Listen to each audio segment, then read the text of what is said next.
Hello everyone, welcome to Nazia forum. ಇವತ್ತಿನ video PSTR ಬಗ್ಗೆ ಮಾಹಿತಿಯನ್ನು ತಂದಿದ್ದೀನಿ.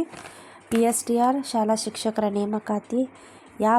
ಶಾಲೆ ಶಿಕ್ಷಕರ ನೇಮಕಾತಿ, ಪ್ರಾಥಮಿಕ ಶಾಲಾ ಶಿಕ್ಷಕರ ನೇಮಕಾತಿ.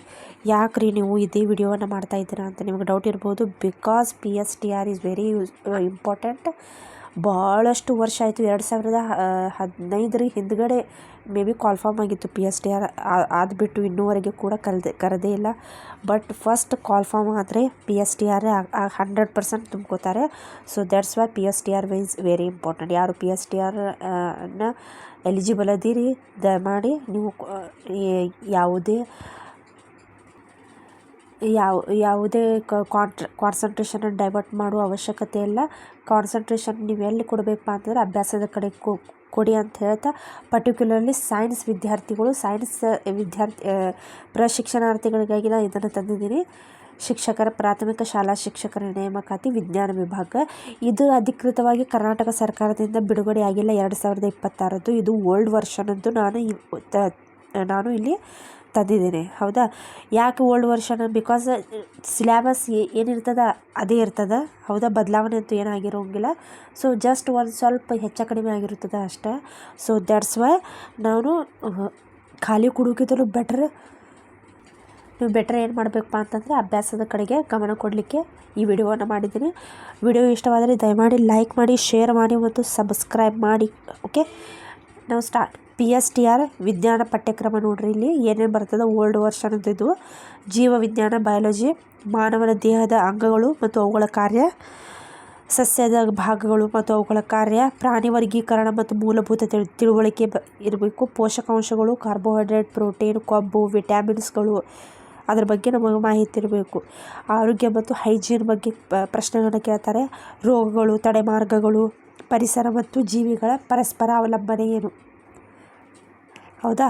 ನೆಕ್ಸ್ಟ್ ಭೌತ ವಿಜ್ಞಾನದಲ್ಲಿ ಫಿಸಿಕ್ಸ್ನಲ್ಲಿ ಹೇಳಬೇಕಾದ್ರೆ ಬೆಳಕು, ಧ್ವನಿ ಮತ್ತು ಅದರ ಗುಣಗಳು, ಬಲ ಮತ್ತು ಚಲನೆ, ಸರಳ ಯಂತ್ರಗಳು, ವಿದ್ಯುತ್ ಮತ್ತು ಮೂಲಭೂತ ತತ್ವಗಳು, ಉಷ್ಣತೆ ಮತ್ತು ತಾಪಮಾನ. ರಸಾಯನಶಾಸ್ತ್ರದಲ್ಲಿ ನಾವು ಹೇಳಬೇಕಪ್ಪ ಅಂತಂದರೆ ದ್ರವ್ಯ ಮತ್ತು ಅದರ ಸ್ಥಿತಿಗಳು, ಘನ, ದ್ರವ, ವಾಯು ಅಥವಾ ಅನಿಲ, ಅದರ ಬಗ್ಗೆ ನಮಗೆ ಮಾಹಿತಿಯನ್ನು ಅಲ್ಲಿ ಇಟ್ಕೊಂಡಿರ್ಬೇಕಾಗ್ತದೆ. ಮಿಶ್ರಣ ಮತ್ತು ದ್ರಾವಣಗಳು ಯಾವ ರೀತಿ ನಿರ್ಮಾಣವಾಗ್ತವೆ, ಅಣು ಮತ್ತು ಪರಮಾಣುಗಳ ಕಲ್ಪನೆಗಳ ಬಗ್ಗೆ, ಮೂಲಭೂತ ಕಲ್ಪನೆಗಳ ಬಗ್ಗೆ, ಸಿದ್ಧಾಂತಗಳ ಬಗ್ಗೆ ಅಲ್ಲಿ ಕೇಳ್ತಾರೆ ಪ್ರಶ್ನೆಗಳು. ದೈನಂದಿನ ಜೀವನದ ರಾಸಾಯನಿಕ ಕ್ರಿಯೆಗಳು, ನೀರು ಮತ್ತು ಗಾಳಿಯ ಲಕ್ಷಣಗಳು. ಹೌದಾ? ಪರಿಸರ ವಿಜ್ಞಾನಕ್ಕೆ ಬರುವುದಾದರೆ EVS ಪರಿಸರ ಸಂರಕ್ಷಣೆ, ನೈಸರ್ಗಿಕ ಸಂಪನ್ಮೂಲಗಳು, ಜಲ, ಮಣ್ಣು, ಅರಣ್ಯ, ಮಾಲಿನ್ಯ ಮತ್ತು ಅದರ ನಿಯಂತ್ರಣ, ಹವಾಮಾನ ಮತ್ತು ಅದರ ಬದಲಾವಣೆ, ಸ್ವಚ್ಛತೆ ಮತ್ತು ಸಾರ್ವಜನಿಕ ಆರೋಗ್ಯ ಬಗ್ಗೆ. ಇದಿಷ್ಟು ಏನೈತಪ್ಪ ಅಂತಂದರೆ ಇಷ್ಟು ಸಿಲೆಬಸನ್ನು ನೀವು ಮಸ್ಟ್ ಆ್ಯಂಡ್ ಶುಡ್ ಓದಲೇಬೇಕು. ಇಂಪಾರ್ಟೆಂಟ್ ಟಿಪ್ಸ್ ಏನಪ್ಪ ಅಂತಂದರೆ PSTR ಯಾರು ಅಟೆಂಪ್ಟ್ ಮಾಡಲಿಕ್ಕೆ ತಯಾರಿಯನ್ನು ಮಾಡ್ತಿದ್ರೆ ಅವ್ರಿಗಾಗಿ 4ರಿಂದ 8ನೇ ತರಗತಿಯ ಕರ್ನಾಟಕ ರಾಜ್ಯದ ಪಠ್ಯಪುಸ್ತಕವನ್ನು ಕಂಪಲ್ಸರಿ ಓದಬೇಕು. Must and should. ಓಕೆ, ಯಾಕಪ್ಪ ಅಂತಂದರೆ 4ರಿಂದ 8ನೇ ತರಗತಿ. ಇಲ್ರಿ ನಾವು ಪ್ರೈಮರಿ ಇದೀವ್ರಿ, ಇಷ್ಟು ಯಾಕೆ ಓದ್ಬೇಕ್ರಿ? ಇಲ್ರಿ, compulsory you should have to read up to 8th class. 8ನೇ ತರಗತಿಯವರೆಗೆ ನಿಮಗೇನು ಬರಬೇಕು, ಸೈನ್ಸ್ ಟೆಕ್ಸ್ಟ್ ಬುಕ್ ಏನಿದೆಯಲ್ಲ ಎಲ್ಲವನ್ನು ಓದ್ತಾ ಹೋಗಬೇಕು. ಹೌದಾ? ಇಲ್ಲಿ ಟೆಕ್ಸ್ಟ್ ಬುಕ್ ಇಲ್ಲಪ್ಪ ಅಂತಂದರೆ ಕಲೆಕ್ಟ್ ಮಾಡಿ ಸ್ಟಡಿ ಸ್ಟಾರ್ಟ್ ಮಾಡಿ. NCERT ಸೈನ್ಸ್ ಬೇಸಿಕ್ ಕಾನ್ಸೆಪ್ಟನ್ನು ನೋಡ್ಕೊಳ್ಳಿ. ಹೌದಾ? NCERT ಬುಕ್ ಬಿಟ್ಟು ಬೇರೆ ಯಾವುದೇ ಓದುವ ಅವಶ್ಯಕತೆ ಇಲ್ಲ. NCERT is the basic science basic ಕಾನ್ಸೆಪ್ಟನ್ನು ನೋಡ್ಕೋಬೇಕು. ಹಿಂದಿನ ವರ್ಷ ಪ್ರಶ್ನೆ ಪತ್ರಿಕೆ ಏನಾದರೂ ಸಿಕ್ಕಿದರೆ ಅದನ್ನು ಕೂಡ ಅಭ್ಯಾಸ ಮಾಡಿ. ಮೆಜಾರಿಟಿ MCQಗಳನ್ನು ಪ್ರಾಕ್ಟೀಸ್ ಮಾಡಿ. ಟೈಮರ್ ಹಾಕಿ MCQಗಳನ್ನು ಪ್ರಾಕ್ಟೀಸ್ ಮಾಡಬೇಕು, ಮಲ್ಟಿಪಲ್ ಚಾಯ್ಸ್ ಕ್ವಶನನ್ನು. ಹೌದಾ? ಅಲ್ಲಿ ಪ್ಯಾರಾಗ್ರಾಫ್ ಅಂತ ಬರೆಯುವಂಥ ಇರೋಂಗಿಲ್ಲ. ಸೊ MCQ ಇರ್ತಾವೆ, ಪ್ರಾಕ್ಟೀಸ್ ಮಾಡಬೇಕಾಗ್ತದೆ.